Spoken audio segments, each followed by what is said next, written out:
Okay, so what we're doing here is I got a piece of heavy wall tubing, steel tubing, and we're going to bore it for a press fit for this hardened drill bushing. And this drill bushing fits the shank of the Blake Coax real well. So that's going to be our pivot point there. So we're going to we'll face that off, we'll drill it out a little bit, and then we'll bore it for a light press fit for that guy in there. That's what we're going to do. Okay. Let's get a turning tool going here. Face that monkey off.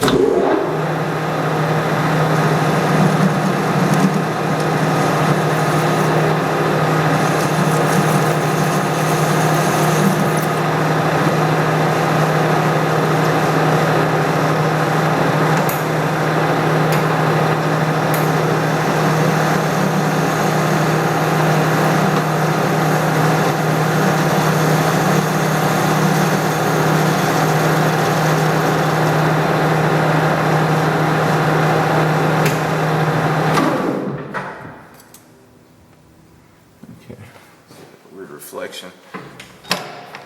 Alright, knock a little chamferitis on there.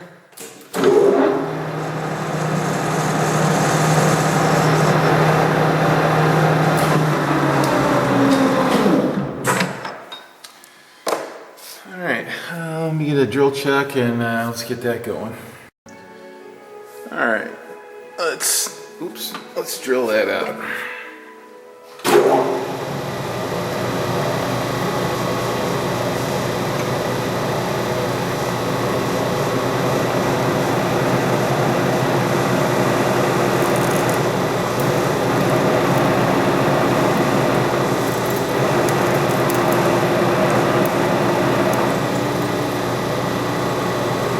This is just a rough hole here. We're gonna go back in there with a boring bar and get a nice smooth concentric bore.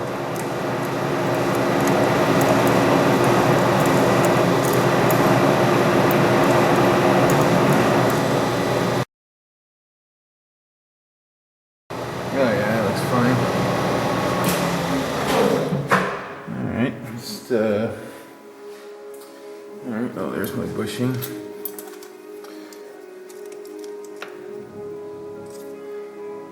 Oh yeah, we're good. Yeah, I just want it over drilled a little bit so I get some room for chips and stuff like that. Alright, let me get a little boring bar going. Okay, so I got a little boring bar going here and calibrate the front.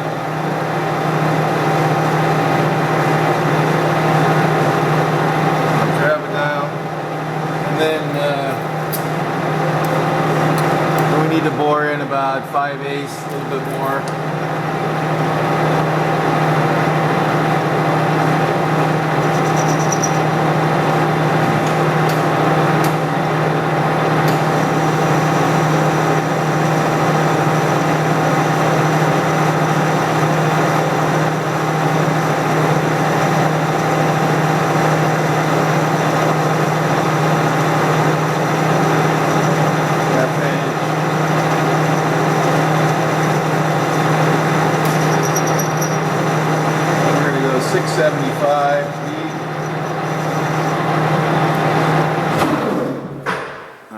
I'm going to move the camera so you guys can see that a little bit better. Alright, let's take another pass out of there.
let's see what we got here. Should be around 615.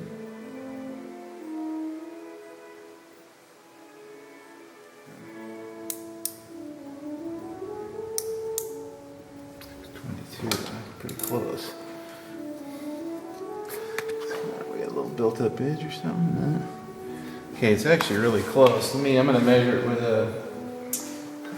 another tool just to make sure.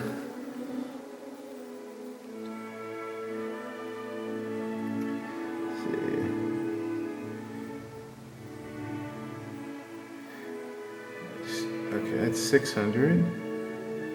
5, 10, 15, 20, 21 and a half, 621 and a half. We have 622, yeah, okay. That's bigger than I expected, so. Actually, I'm gonna measure this bushing here. This is a slip fit bushing here.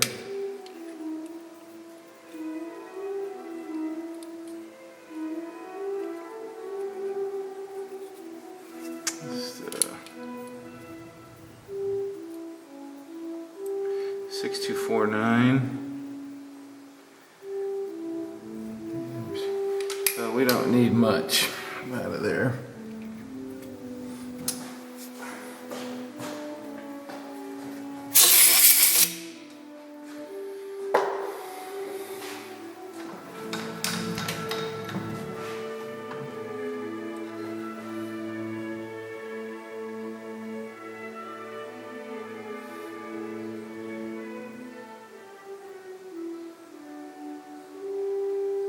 I'm dialing in just a teeny bit, theoretically here. It's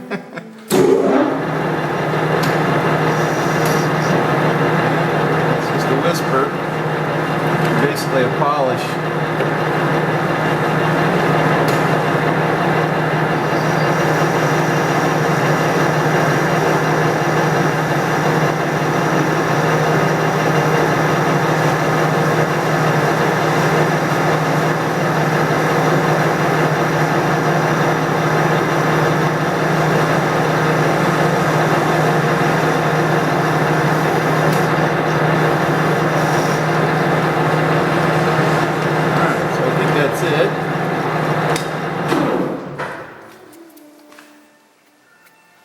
Okay, nice finish. We're gonna check it with. Let's check it with this one. This one reads basically to tenths.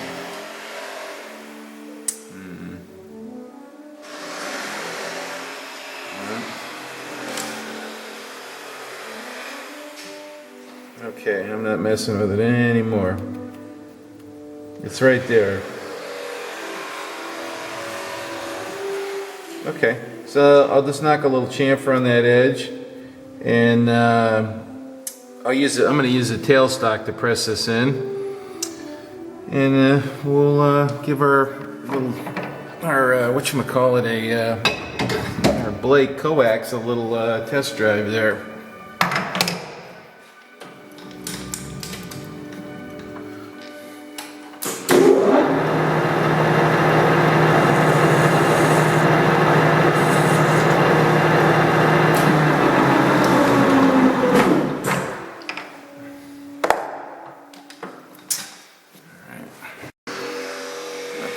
I put a drill on there, and this should keep everything copacetically aligned. Oh yeah. Okay.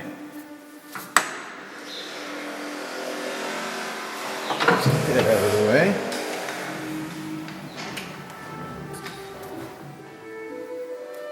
Okay, let me grab that Blake.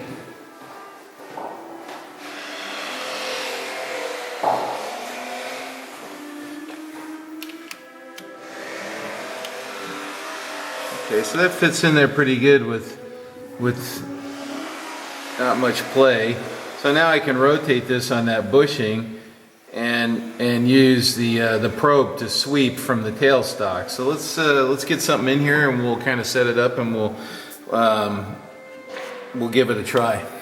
Okay, so I had to turn the other end down because it didn't fit in the chuck. I thought this chuck opened bigger, but it doesn't. All right, so we're just going to stick that in the chuck, and let me just check that camera shot, make sure you guys can see all that. Yeah, let me pull that back. Okay. So let's see what probe we want to use. Well, let's use this big.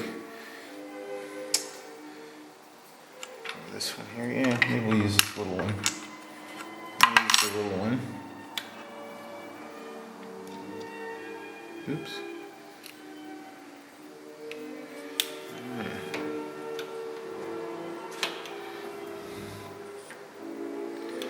Maybe we do need the big one. Well, let's just try that one.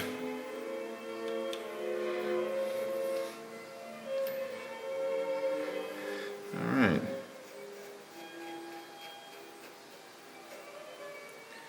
So I'm going to put the little handle in here.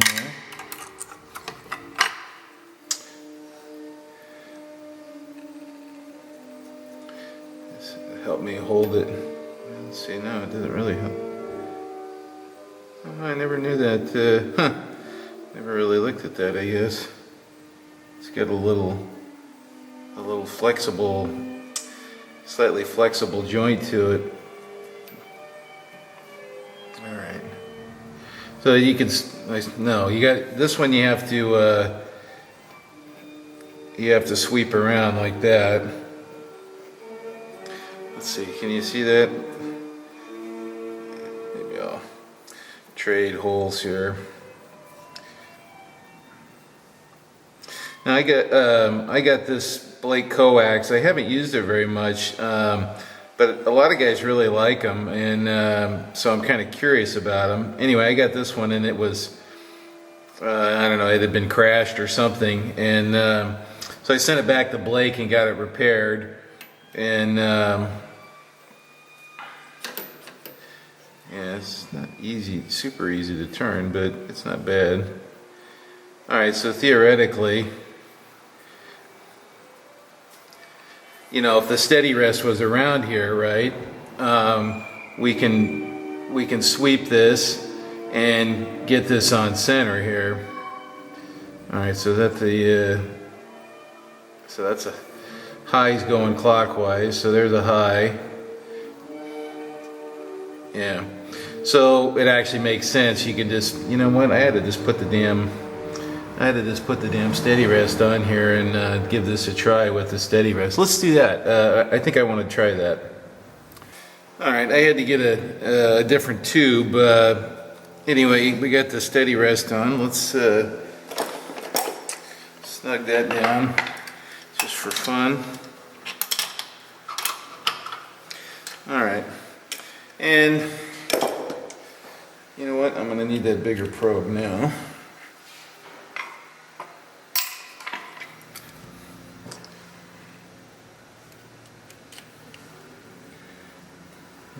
Hopefully I don't back it up out of the frame there. Okay, so all right, it's looking better. What am I doing here? Right. Trying to get this thing adjusted, kind of. It's got a pretty big range, so all right, that should do it. Now this piece of tubing is not very perfect. Let's just leave it at that. All right, so here's the idea: is we would sweep the tube. Okay, so yeah, so clockwise is getting bigger, so that means we would have to, oops, let me go that way. Go that way. Let's see, let's back these, make sure these are backed off.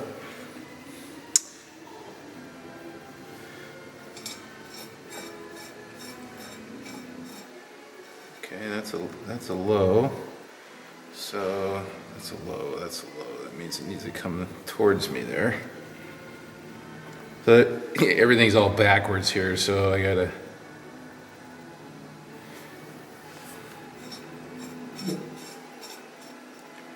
Okay, that's a high.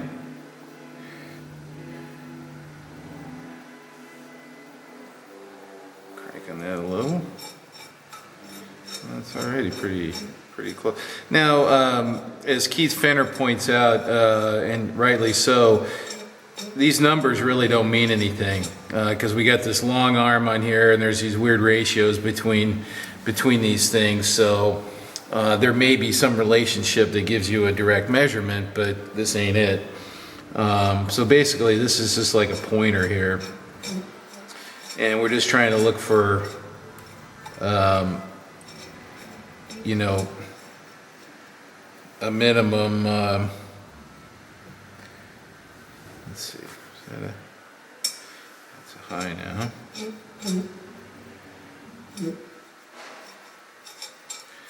I think I want a little bit of lube on this just to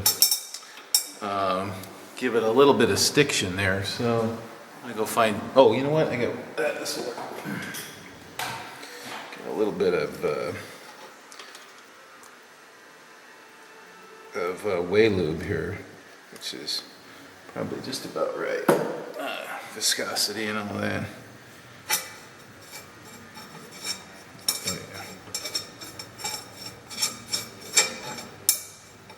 Oh yeah, that feels better already. You know, yeah, okay. All right, so that's a low. It needs to.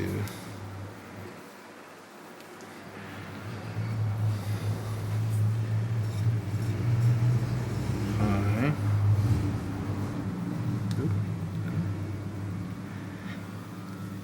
Oh, you know what I should be doing? I should be reading these things on the 120 degrees. That's what I ought to be doing. I wasn't thinking about that. That way there's some kind of direct correlation of what the heck I'm doing there, right? Okay, so that's reading a high, which makes sense. Let's crank that back. Sweep over to that jaw. That's reading a low. So let's keep going. Let's go up on top. That one's still a little high. Let's go a little more.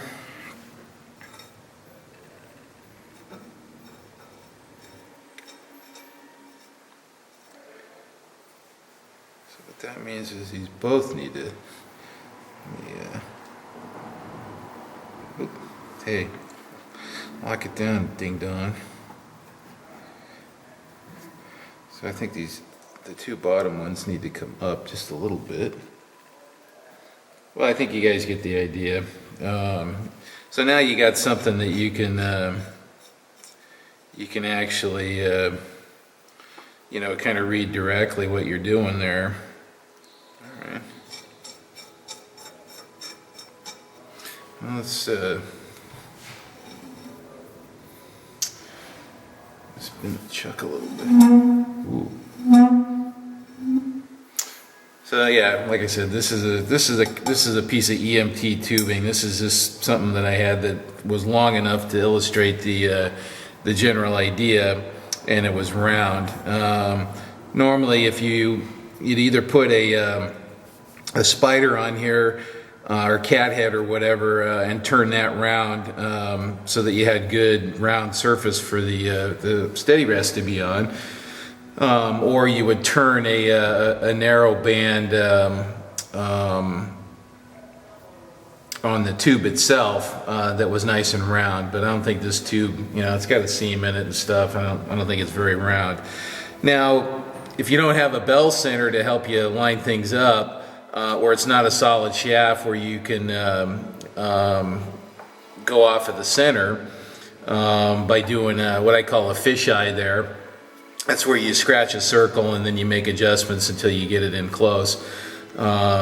this is one way you could actually indicate these and adjust the steady rest. So anyway, I'm just trying it. I have never done this before, and I barely used a Blake Coax before. I just never got into them. But I have some large shaft work coming up that has to be aligned well in the steady rest. Anyway, there it is.